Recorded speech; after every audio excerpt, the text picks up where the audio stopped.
The Emancipation Memorial still stands in Washington, at least for now.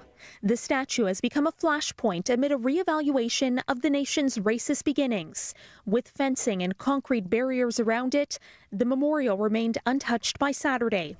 Some want it gone for what they call its paternalistic imagery of a freed slave kneeling at the feet of President Abraham Lincoln. You can't trust this country to tell the truth when it comes to what happens to our people, to black people. And of course, a country that does that creates these types of symbols. Others point out freed black Americans paid for it, though they had no input in the design.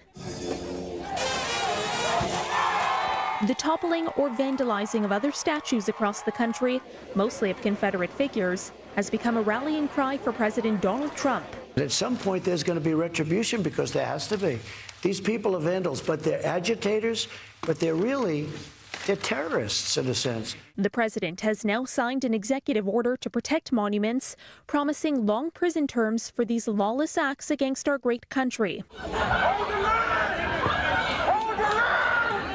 He vowed to take action earlier this week after police broke up protesters trying to tear down a statue of President Andrew Jackson in a park near the White House. Trump touting law and order this weekend and tweeting he scrapped plans to spend it at his New Jersey golf club to stay in Washington to make sure law and order is enforced.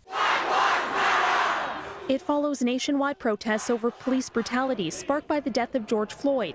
While the protests have been largely peaceful, violence has sometimes erupted. Don't trample! Don't abandon people! Attorney General William Barr now creating a task force to investigate extremists on both the far right and the far left who officials claim were responsible for instigating the violence. Meanwhile, in another sign of the times, Mississippi lawmakers could vote in the next few days to remove the Confederate symbol from the state flag. The Republican governor saying in a tweet, "If they send me a bill this weekend, I will sign it." For City News, I'm Caryn Ceolin.